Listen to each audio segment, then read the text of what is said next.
8ನೇ ತರಗತಿ ಗಣಿತ ಅಧ್ಯಾಯ 3 ಸಂಖ್ಯೆಗಳ ಕಥೆ. ದಶಮಾಂಶ ವ್ಯವಸ್ಥೆಯನ್ನು ಬಳಸುವ ಅಬಕಾಸ್. ಈ ವಿಡಿಯೋದಲ್ಲಿ ನಾವು ದಶಮಾಂಶ ವ್ಯವಸ್ಥೆಯನ್ನು ಉಪಯೋಗಿಸಿ ಅಬಕಾಸ್ ಸಾಧನದಲ್ಲಿ ಯಾವ ರೀತಿಯಲ್ಲಿ ಲೆಕ್ಕಾಚಾರವನ್ನು ಮಾಡಬಹುದು ಅಂತ ಹೇಳಿ ಕಲಿಯೋಣ. 11ನೇ ಶತಮಾನದಲ್ಲಿ ರೋಮನ್ ಅಂಕಿಗಳನ್ನು ಬಳಸುತ್ತಿದ್ದಂತಹ ಜನರು ದಶಮಾಂಶ ವ್ಯವಸ್ಥೆಯನ್ನು ಉಪಯೋಗಿಸಿಕೊಂಡು ಒಂದು ಸಾಧನವನ್ನ ನಿರ್ಮಿಸ್ತಾರೆ. ಆ ಸಾಧನವನ್ನ ಅವರು ಅಬಕಾಸ್ ಅಂತ ಹೇಳಿ ಕರೀತಾರೆ. ಆ ಸಾಧನದಲ್ಲಿ ರೇಖೆಗಳನ್ನ ಹೊಂದಿರುವಂತಹ ಒಂದು ಬೋರ್ಡ್ ಇರ್ತದೆ. ಆ ಬೋರ್ಡ್ ಅಲ್ಲಿರುವಂತಹ ಮಣಿಗಳು 10ರ ಅನುಕ್ರಮ ಘಾತವನ್ನ ಸೂಚಿಸ್ತದೆ. ಅಂದ್ರೆ ನೀವು ಈ ಚಿತ್ರವನ್ನ ಕಾಣ್ಬೋದು. ಈ ಚಿತ್ರದಲ್ಲಿ ರೇಖೆಗಳನ್ನ ಕಾಣ್ಬೋದು, 1 2 3 4. ಸೊ ಮೊದಲನೇ ರೇಖೆಯು 10ರ ಘಾತ 0ಯನ್ನು ಪ್ರತಿನಿಧಿಸ್ತದೆ. ಎರಡನೇ ರೇಖೆಯು 10ರ ಘಾತ 1 ಅಂದ್ರೆ 10ನ್ನು ಪ್ರತಿನಿಧಿಸ್ತದೆ. ಮೂರನೇ ರೇಖೆಯು 10ರ ಘಾತ 2 ಅಂದ್ರೆ 100ನ್ನು ಪ್ರತಿನಿಧಿಸ್ತದೆ. ನಾಲ್ಕನೇ ರೇಖೆಯು 10ರ ಘಾತ 3 ಅಂದ್ರೆ 1000ವನ್ನು ಪ್ರತಿನಿಧಿಸ್ತದೆ. ಇಲ್ಲಿ ಹಾಗೆ ಯಾವ ಸಂಖ್ಯೆಯನ್ನ ನೀವು ಈ ಸಾಧನದ ಮೇಲೆ ಪ್ರತಿನಿಧಿಸ್ತೀರಾ ಅದನ್ನ ಮಣಿಯ ಮೂಲಕ ನಾವಿಲ್ಲಿ ರೆಪ್ರೆಸೆಂಟ್ ಮಾಡಬಹುದು. ಉದಾಹರಣೆಗೆ ಒಂದು ಸಂಖ್ಯೆಯನ್ನ ತೆಗೆದುಕೊಳ್ಳುವ 3 4 2 6. ಸೊ ಈಗ 3 4 2 6 ಈ ಸಂಖ್ಯೆಯನ್ನ ತೆಗೆದುಕೊಳ್ತಾ ಇದ್ದೇನೆ. ಈ ಸಂಖ್ಯೆಯಲ್ಲಿ ನೀವು ಕಾಣಬಹುದು 1000 ಎಷ್ಟಿದೆ, 3000 ಅಂದ್ರೆ 1000 ಇಲ್ಲಿ 3 ಸಲ ಕೊಟ್ಟಿದ್ದಾರೆ. ನಂತರ 426 ಅಂದ್ರೆ 100 ಎಷ್ಟಿದೆ, 100 4 ಸಲ ಕೊಟ್ಟಿದ್ದಾರೆ. ಸೊ 100ನ್ನ ನೀವು 4 ಸಲ ಬರಿಬೇಕು. ಆಮೇಲೆ 26 ಅಂದ್ರೆ 10 2 ಸಲ ಕೊಟ್ಟಿದ್ದಾರೆ. ಹಾಗೆ 26 ಅಂದ್ರೆ 1ನ್ನ ನೀವು 6 ಸಲ ಬರಿಬೇಕು.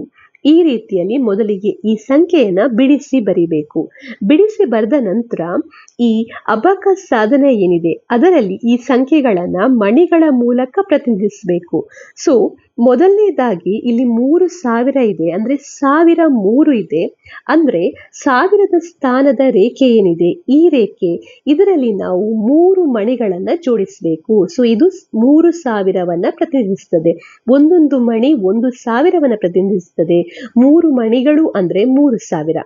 ಅದರ ನಂತರ ಬರುವಂಥದ್ದು 100. ಸೊ ನೀವಿಲ್ಲಿ ಕಾಣ್ಬೋದು ಇಲ್ಲಿ 4 ಸಲ 100 ಇದೆ.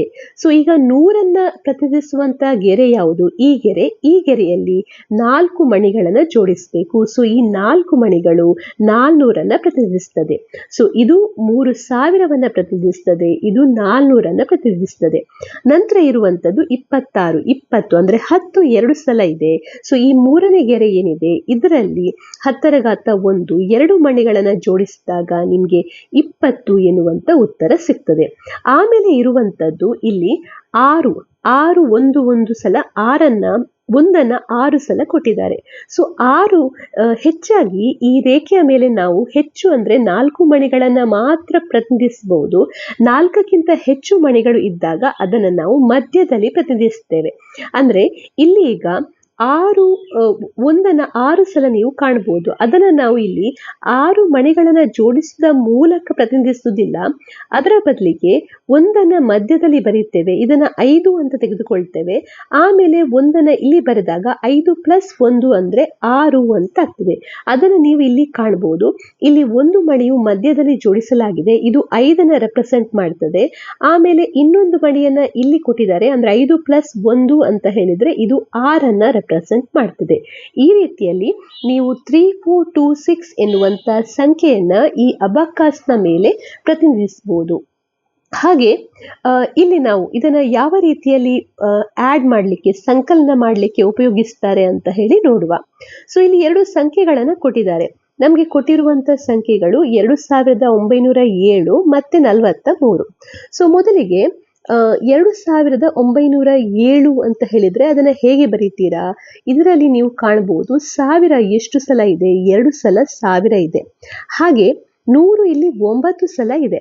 ಈ 100ನ್ನ ನಾವು 9 ಸಲ ತೆಗೆದುಕೊಳ್ಳುವುದಿಲ್ಲ. ಯಾಕೆಂದ್ರೆ ಇದರಲ್ಲಿ ನಾವು ಹೆಚ್ಚಂದ್ರೆ ಪ್ರತಿ ರೇಖೆಯಲ್ಲಿ 4 ಮಣಿಗಳನ್ನ ಜೋಡಿಸಬಹುದು. ಸೊ ಈ 100ನ್ನ ಅಂದ್ರೆ ಇಲ್ಲಿ 9 ಮಣಿಗಳನ್ನ ನೀವು ಜೋಡಿಸ್ಲಿಕ್ಕೆ ಸಾಧ್ಯ ಇಲ್ಲ.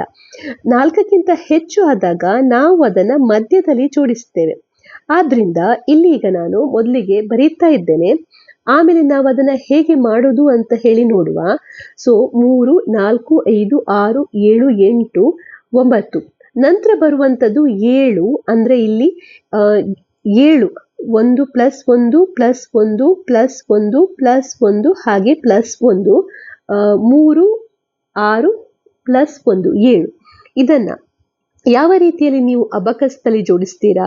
ಮೊದಲಿಗೆ 4ನೇ ಗೆರೆಯಲ್ಲಿ 1000 ಎಷ್ಟು ಸಲ ಇದೆ? 2 ಸಲ ಇದೆ. 1000 2 ಸಲ ಇದೆ ಅಂದ್ರೆ ಈ 4ನೇ ಗೆರೆಯಲ್ಲಿ ನಾವು 2 ಸಲ 2 ಮಣಿಗಳನ್ನ ಪ್ರತಿನಿಧಿಸಬೇಕು, 2 ಮಣಿಗಳನ್ನ ಜೋಡಿಸಬೇಕು. ಆಮೇಲೆ ಇಲ್ಲಿ ನೀವು ಕಾಣ್ಬೋದು 100 ಎಷ್ಟು ಸಲ ಇದೆ? 9 ಸಲ ಇದೆ. ಸೊ ಇಲ್ಲಿ ಇಲ್ಲಿರುವಂತ ಈ 2ನೇ ಗೆರೆ ಏನಿದೆ, 3ನೇ ಗೆರೆ ಏನಿದೆ, 1 2 3, ಈ 3ನೇ ಗೆರೆ ಏನಿದೆ, ಈ 3ನೇ ಗೆರೆಯಲ್ಲಿ ನೀವು ಹೆಚ್ಚಂದ್ರೆ 4 ಮಣಿಗಳನ್ನ ಪ್ರತಿನಿಧಿಸಬಹುದು. ಇಲ್ಲಿ 9 100 ಇರೋದ್ರಿಂದ ನಾವೇನ್ ಮಾಡಬೇಕು, ಒಂದು ಮಣಿಯನ್ನ ಮಧ್ಯದಲ್ಲಿ ಹಾಕಬೇಕು.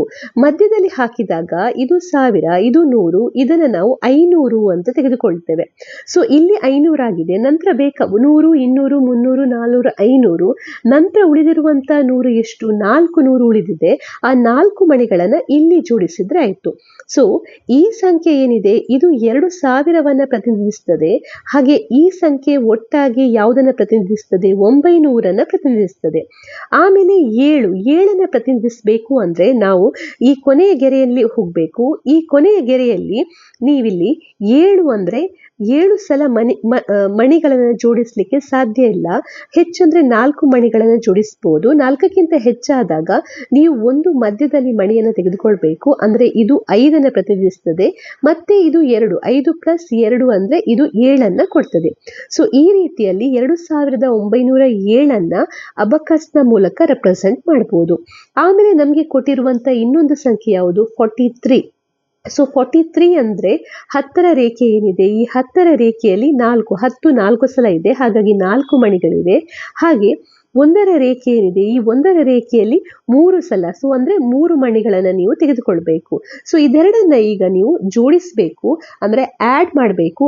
ಆಡ್ ಮಾಡಿದಾಗ ನಮಗೆ ಸಿಗುವಂತ ರಿಸಲ್ಟ್ ಏನಿದೆ, ರಿಸಲ್ಟ್ ಅನ್ನ ನಾವಿಲ್ಲಿ ಅಬಕಾಸ್ನ ಮೂಲಕ ಹೇಗೆ ಕಂಡುಹಿಡಿಬಹುದು ಅಂತ ಹೇಳಿ ನೋಡುವ. 2907 ಮತ್ತೆ 43 ಕೂಡಿಸಿದಾಗ ನಮಗೆ 2950 ಎನ್ನುವಂತ ಉತ್ತರ ಸಿಗ್ತದೆ. ಈ 2950 ಅಬಕಾಸ್ ಅಲ್ಲಿ ನಾವು ಬರಿಬೇಕು. ಸೊ ಇದನ್ನ ಹೇಗೆ ಬರೀತೀರಾ? ಸೊ 2950 ಅಂದ್ರೆ ಇದರಲ್ಲಿ ನೀವು 2000ಗಳನ್ನ ಕಾಣಬಹುದು. ಸೊ 1000 ಅಂದ್ರೆ 1000ದ ರೇಖೆಯಲ್ಲಿ ನೀವು 2 ಮಣಿಗಳನ್ನ ಜೋಡಿಸಬೇಕು. ಈ ರೀತಿಯಲ್ಲಿ 2 ಮಣಿಗಳಿವೆ. ಆಮೇಲೆ 900 ಅಂದ್ರೆ 900ಗಳನ್ನ ಕಾಣಬಹುದು. 900 ಇದ್ದಾಗ ನಾವು ಕೇವಲ ಇಲ್ಲಿ ಹೆಚ್ಚಂದ್ರೆ ಈ 100ರ ಗೆರೆಯಲ್ಲಿ 4 ಮಣಿಗಳನ್ನ ಜೋಡಿಸಬಹುದು. ಹಾಗಾಗಿ ಒಂದು ಮಣಿಯನ್ನ ನೀವು ಮಧ್ಯದಲ್ಲಿ ಹಾಕಿದಾಗ ಇದು 500 ಆಗ್ತದೆ. ಹಾಗೆ ಈ 4 ಮಣಿಗಳು 400, 100, 200, 300, 400 ಪ್ರತಿನಿಧಿಸ್ತದೆ. ಸೊ ಇದು ಒಟ್ಟುಗೂಡಿ 900 ಪ್ರತಿನಿಧಿಸ್ತದೆ. ನಂತರ ಇರುವಂತದ್ದು 50 ಅಂದ್ರೆ 10 5 ಸಲ. ಸೊ 5 ಮಣಿಗಳನ್ನ ನಾವು ಹಾಕ್ಲಿಕ್ಕೆ ಸಾಧ್ಯ ಇಲ್ಲ. ಹೆಚ್ಚಂದ್ರೆ 4 ಮಣಿಗಳನ್ನ ಹಾಕಬಹುದು.